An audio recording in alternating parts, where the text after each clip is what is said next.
sore, ketemu lagi sama saya Dipiati ya. Kita udah lama nggak bikin video nih. Kali ini saya akan bagi pengalaman. Kemarin kawan-kawan ada tanya, kebetulan lantai betonnya itu ada yang meledak, istilahnya besinya kelihatan pecah-pecah, terus ada juga balok kolom yang begitu. Nanya apa masalahnya dan bagaimana cara mengatasinya. Oke, kali ini saya akan berbagi pengalaman untuk hal tersebut. Oke, ya kita lanjut ya. Ini ya kawan-kawan, tuh lihat ya, ini juga tuh tuh ini sudah putus besinya. Hanya harusnya sebelum terlambat ini udah putus, karena dibiarkan saja ya putus. Kalau udah putus besi otomatis kekuatannya udah pasti tidak ada lagi dari sisi penulangannya. Oke. Ini kawan-kawan ya, ini contoh kasusnya ya. Ada beberapa nanti saya kasih foto. Ini juga, ini sama ini juga plat dak ya. Ini kan meledak seperti ini kan kejadiannya, meledak seperti ini. Jadi ini akibat dari tipisnya selimut beton ya. Apa selimut beton itu?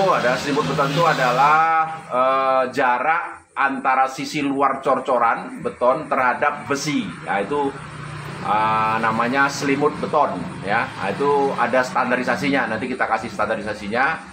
Kalau PBI dulu mengatur antara beton tertutup, tertimbun dalam tanah, berhubungan dengan air laut ya kan, atau yang kelihatan, itu ada jaraknya. Kalau SNI sekarang diatur dari sisi besar besi ya kan. Nanti kita coba cek, nanti kita bagi seperti apa dan bagaimana caranya menjaganya supaya selimut beton itu betul-betul terjaga sesuai jarak yang kita inginkan. Terus ya, oke, kita ikuti terus video sampai selesai supaya kita paham, ada bermanfaat nanti mudah-mudahan.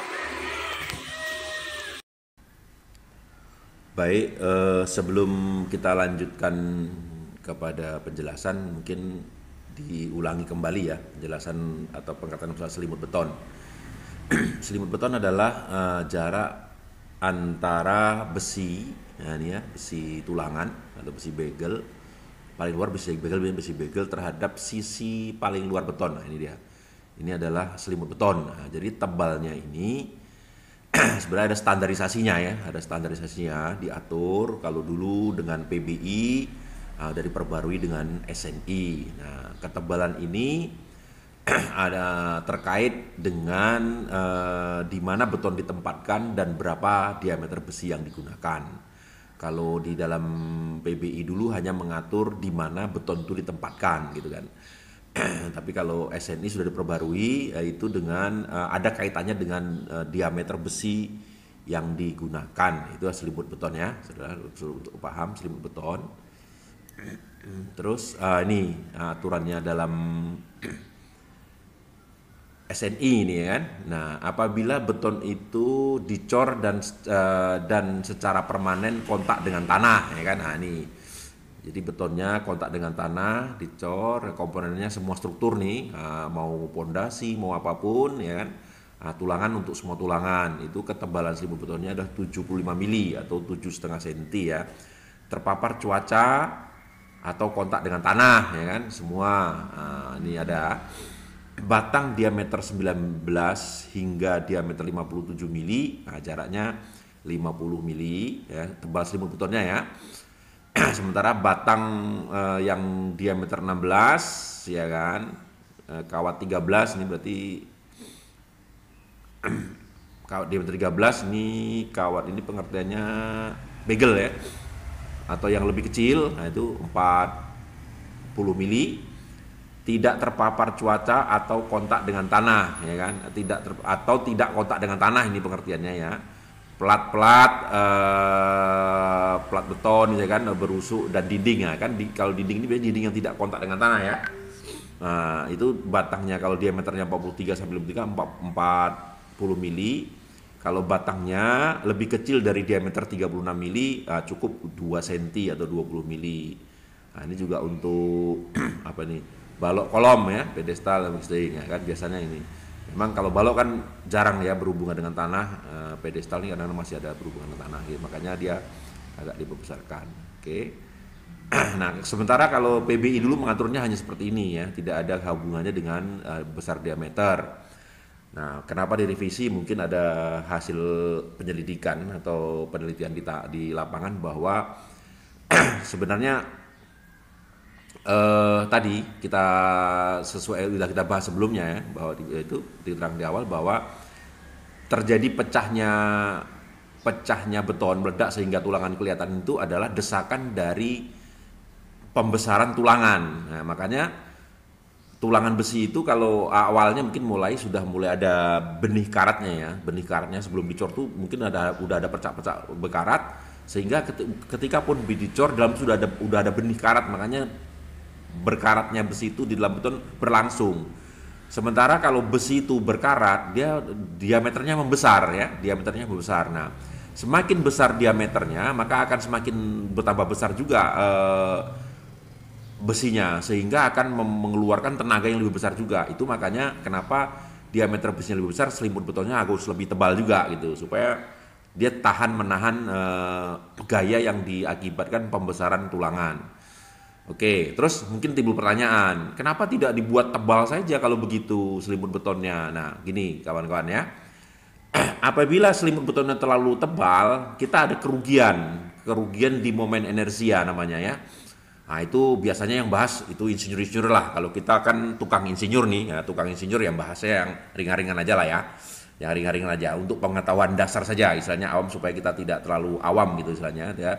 Ya, karena sebagai tukang insinyur ini harus paham juga lah ya, gitu kan.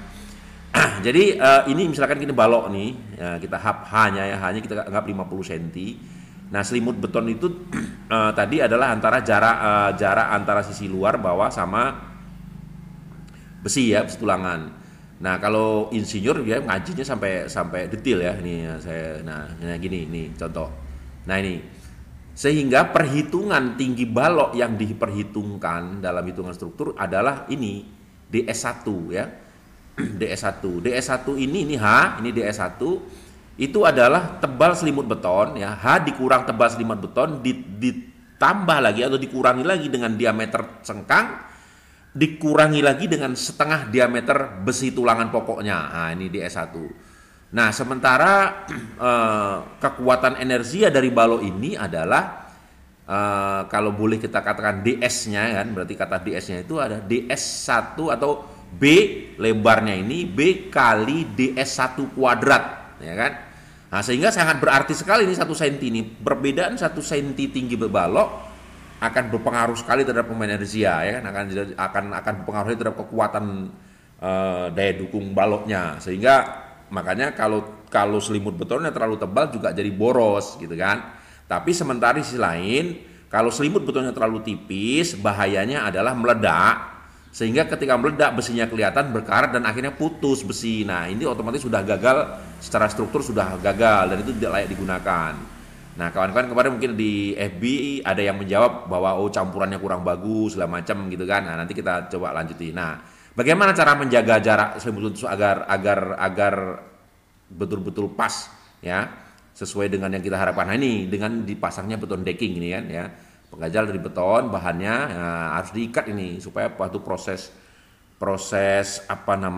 pelaksanaan tidak geser ya. Nah, ini untuk di plat lantai ya. Nah, ini untuk contoh di dinding mungkin ya, harus diikat ya supaya dia tidak bergeser saat. Nah, ini nanti di sini kan posisi begistingnya, sehingga jaraknya inilah dia ketebalan itu sesuai itu.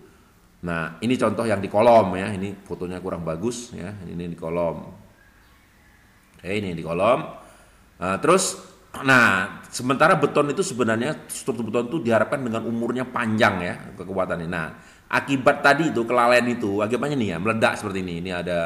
Jadi ada yang kemarin mengatakan bahwa campurannya kurang bagus segala macam. Ini karena ini dermaga. Saya rasa speknya minimum ini K350 ini, dan ini dikontrol dengan bagus, saya yakin kualitas betonnya kan. Tapi apa yang terjadi ini ya, tengok, kelihatan kan besinya kelihatan semua meledak. Jadi ini saya yakin akibat, karena apalagi ini di daerah laut ya kan, dermaga berhubungan dengan air laut, makanya harusnya tebal ini, harus 7 cm ini. Nah, ini mungkin ketebalan tipis nih aja sekitar 4 cm. Ini akibatnya karena besinya besar meledak dia kan. Nah, kalau sudah begini artinya struktur ini sudah gagal, ini udah nggak layak lagi untuk dipakai sebenarnya. Ini juga udah membahayakan, ya bisa jadi kecelakaan nanti apabila ada kendaraan lewat di atasnya bisa patah ke bawah karena besinya sudah tidak ada kekuatan.